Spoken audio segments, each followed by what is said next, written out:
नमस्कार दोस्तों, आज मैं आपको एक ऐसी कहानी सुनाने जा रहा हूं जो सच्ची घटनाओं पर आधारित है। ये कहानी आपको न सिर्फ डरा देगी बल्कि आपको सोचने पर मजबूर कर देगी कि क्या वाकई हमारे आसपास कुछ अनदेखी ताकतें मौजूद हैं। तो चलिए इस खौफनाक सफर की शुरुआत करते हैं। लेकिन उससे पहले ऐसी ही खौफनाक और डरावनी कहानियां सुनने के लिए सब्सक्राइब करें हमारे चैनल डार्क ड्रीम्स को। मैं एक नर्स हूं। मैंने मौत को करीब से देखा है, कई जिंदगियां खत्म होते देखी हैं और कभी कभी वापस आते भी देखा है। लेकिन एक रात है जो आज भी मेरा पीछा करती है, कुछ ऐसा जिसे मैं कभी नहीं भूल सकता। ये घटना लगभग 5 साल पहले की है, उस अस्पताल में जिसे अब स्टाफ शापित कहकर बुलाता है। आज भी कोई भी तीसरी मंजिल पर रात की शिफ्ट लेना नहीं चाहता। कहते हैं कि वो बिजली की समस्या की वजह से है, लेकिन असल में सब जानते हैं कि ये उस रात की वजह से है। उस हफ्ते मेरी ड्यूटी रात की शिफ्ट में थी। तीसरी मंजिल लगभग खाली थी, बस एक मरीज था, शर्मा जी। वो कोमा में थे। उनकी हालत स्थिर थी, लेकिन उनके बारे में कुछ अजीब था। उन्हें एक बड़े एक्सीडेंट के बाद भर्ती किया गया था, लेकिन न कोई रिश्तेदार आया और न ही कोई जानने वाला। पुलिस भी कुछ पता नहीं कर पाई। उस रात ठीक बजे, जब अस्पताल का चुड़ैल वाला समय होता है, लाइट्स ने टिमटिमाना शुरू कर दिया और शर्मा जी के कमरे में हार्ट मॉनिटर की बीपिंग अजीब हो गई। मैं तुरंत उनके कमरे की तरफ दौड़ा, लेकिन जब अंदर पहुंचा तो जो देखा उसने मुझे जड़ कर दिया।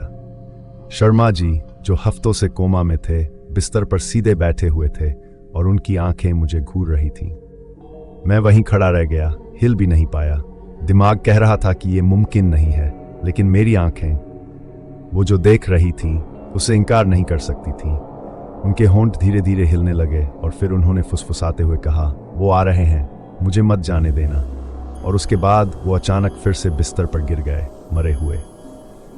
मैंने मदद के लिए बुलाने की कोशिश की, तभी पूरी मंजिल की बिजली चली गई। हर जगह अंधेरा छा गया। कमरे में बस खिड़की के बाहर से आती हवा की आवाज़ थी और किसी के कदमों की, लेकिन वो कदम इंसानी नहीं थे। मैं कमरे से बाहर निकलने की कोशिश कर रहा था, लेकिन जैसे ही दरवाजे के पास पहुंचा, वो खुद ब खुद जोर से बंद हो गया। मैं मुड़ा और देखा कि शर्मा जी फिर से खड़े हैं, इस बार बिस्तर के पास। उनका चेहरा खौफनाक मुस्कान से भरा हुआ था। उनकी आंखें वो खाली थीं, गहरे और काले गड्ढों जैसी।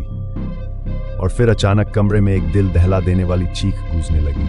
वो उनकी नहीं थी, बल्कि दीवारों के अंदर से आ रही थी। मैंने दरवाजे का हैंडल खींचने की पूरी कोशिश की, लेकिन वो नहीं खुला।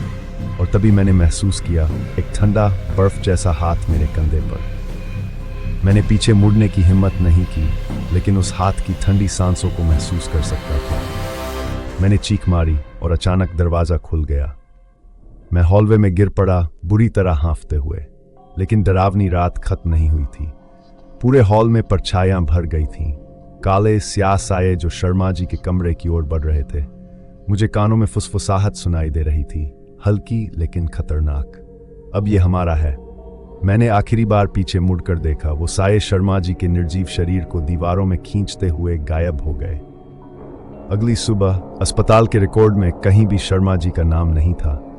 उनका बिस्तर खाली था और कोई उन्हें भर्ती होने की बात भी नहीं मानता था। लेकिन मुझे पता है कि मैंने क्या देखा था। वो साये, वो फुसफुसाहटें और वो ठंडी जमी हुई छुअन आज भी मेरे साथ हैं।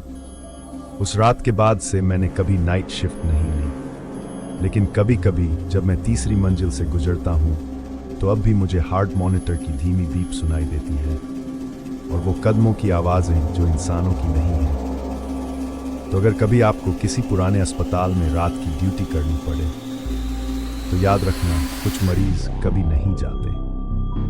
अगर आपको ये कहानी पसंद आई हो और आप और भी असली हॉस्पिटल की डरावनी घटनाओं के बारे में सुनना चाहते हैं तो इस वीडियो को शेयर करें और चैनल को सब्सक्राइब करना न भूलें। लेकिन सावधान रहिए, कभी कभी सबसे डरावनी चीज़ें वही होती हैं जहां आप उम्मीद नहीं करते। तो दोस्तों, ये थी आज की खौफनाक कहानी।